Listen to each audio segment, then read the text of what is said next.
Hi guys, as much as I love the dance and workout videos, these are the types of videos that I find the most rewarding. But it does take me a long time and I'm not good at doing it just yet. But I'm trying my best to be more efficient in this. Addiction is an interesting topic because of its taboo nature. We all think that addiction is usually like your local heroin doper or your frat friend that's juuling every 20 minutes. While those are both issues that deserve to be taken with a lot of compassion, it's important to acknowledge that everyone is addicted to something in their lives. Addiction is defined in this book and in the general literature as continued and compulsive consumption of a substance or behavior, gambling, gaming, sex, despite its harm to self and or others. I think the best part about this book is the wide array of stories that she tells in a very non-judgmental way. By non-judgmental, I really just mean in a way that assumes that improving and meeting one's potential is possible. Dr. Lemke writes about everyone from professors, parents, students, husbands, teenagers, as all having some sort of addiction or issues in their life that they have no control over. And I think Dr. Lemke does a great job of articulating how all these issues point to certain universal key principles. I don't want this book to be a summary, but more of a how I viewed it and how I found it to be useful. Pain to treat pain, anxiety to treat anxiety. Essentially, medication like antidepressant or buprenorphine can provide a barrier against a problematic behavior in the short term, and it could help restore homeostasis. So it's very helpful in that way. However, in the long term, solution comes from seeking things that are painful and anxiety inducing. In this next part, she talks about different ways you could apply this principle. But before that, I want to talk about how I have been applying those principles throughout my life without even knowing about these things. For example, I take cold showers, I exercise strenuously. But this treatment can be very wide depending on your fears. The stories he tells is of David, the computer buff, who is really shy and has extreme public anxiety whenever speaking. As a result, he avoided that situation completely throughout his lives, and he was very addicted to overstimulating himself whenever he needed to do a speech in public. So essentially, he has some sort of addiction to stimulants, any type of stimulants, and extreme anxiety whenever he had to make a conversation. Solution for him was to slowly actively do the thing that gave him anxiety by talking to others, right? This is also dubbed as exposure therapy in the literature. First, he started by reading a script and introducing himself to his coworkers in a very routine and scheduled manner throughout the week. This, he found out, made his overall baseline anxiety levels go down completely.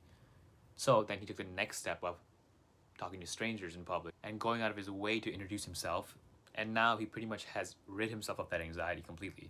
Also seems to be very free of that stimulant addiction.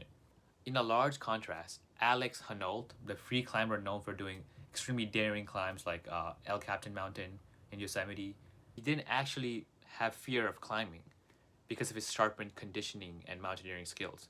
People speculated that he was simply born with no fear as a genetic component. But when others attempted to test this innate fearless gene that he supposedly had, they placed him next to an fMRI machine in the lab, and he had a major panic attack right there. The machine itself seemed to scare him. He could do all these mountaineering skills with no problem. The idea of getting tested in a machine really induced a lot of anxiety in him, proving that just like most adaptations, it is very individual and specific to the thing you're doing. Dr. Lemke brings up the fact that this idea is played throughout many different things in human lives. The example of plant hormesis. Plants built up immune responses to prevent being eaten, so they have a lot of toxins in their skin. But when human beings eat them, it actually makes their gut microbe stronger. It makes their digestive system stronger because you're slowly tolerating harmful things, right? And that's the idea here. It's the same exact idea. Another key idea that I found super compelling in this book, I think it follows a similar logic, is the idea of radical honesty. It still follows the same exact principle of exposure therapy and doing what's uncomfortable, but she brings up a very interesting way how this might help in all cases, not just in a specific one. The idea of radical honesty is very prevalent in all types of CBT treatments and in Alcohol Anonymous, for example, right? You have to admit that you have a problem, and so on and so forth. In page 178, she gets into a very interesting neurological explanation of this.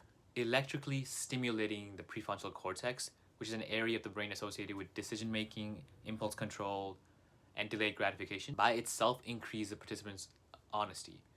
So when they were asked questions that would lead them to lie in other circumstances, that situation was cut in half. Keep in mind, the mood wasn't changed, the personality wasn't changed, the morality of the person wasn't changed. It was just stimulating the prefrontal cortex with electricity, and that's all it was. And see, presupposes a question in the book. If that is true, then the reverse is also probably true. Telling the truth also probably increases the part in prefrontal cortex that's associated with increased impulse control. It also means that, in a sense, you could practice your decision-making muscles by telling the truth in really unconventional circumstances, right? This means being radically honest. I don't want to spoil the story, but there's this really cute and wholesome story that Dr. Lemke talks about regarding a chocolate bunny. If you read the book, you'll know what I'm talking about. The idea is that this principle of honesty should be applied in even the smallest situations. So basically, you can practice the idea of radical honesty, and that in and of itself improves your decision-making skills. Of course, very similar to the Hormesis principle I was talking about earlier, using pain to treat pain and using anxiety to treat anxiety. Dr. Lemke then talks about this role of honesty and connection. As social animals, we have a group responsibility in how we could increase others' well-being.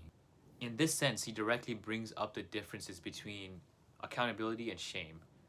She used the word pro-social shame and shame as a distinction. Shame tells the truth in a way that isolates the person. Accountability tells the truth in a way that connects with the person. In other words, radical truth-telling has to be done in a way that best fits the person's ability to be integrated in society. In a way that basically means meeting them where they are. To me, this is also the perfect definition of what it means to be a kind person. She did a great job of highlighting like modern issues and proposing the best possible solution for the mass audience. I actually wanted to elaborate more on one of the points she made. People can get addicted to seeking out those painful situations. For example, like people could get addicted to skydiving, right? In my own life, I have also been the victim of overtraining or doing too many workflows throughout the day or just taking things to the extreme. And that's definitely possible with anything. The end goal should not be to seek those painful situations all the time. It's just one of the many practices that you should use throughout your life.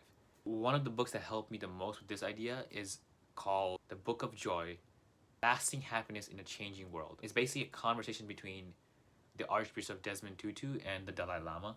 The idea is that beyond just seeking those painful, uncomfortable situations, you should also actively seek to cultivate things like joy by using compassion and wisdom. In a weird way, for people that are addicted to seeking those painful and uncomfortable situations, just sitting down and paying attention to your inhale and exhale or the cadence of your breath, trying to remember the time that people were kind to you. In a weird way, that's extremely uncomfortable for those type of people, including me. But it's also incredibly rewarding by and of itself. The feeling when you try to actively do those things, it feels like you don't need to seek anything out of desperation. It at least gives the illusion that you have more control over your choices. That is what addiction treatment is supposed to be about. It's about giving you more control. So I'm super thankful for this book, for Dr. Lemke, and for anyone that stayed and watched this whole video. I hope it was helpful. Thank you.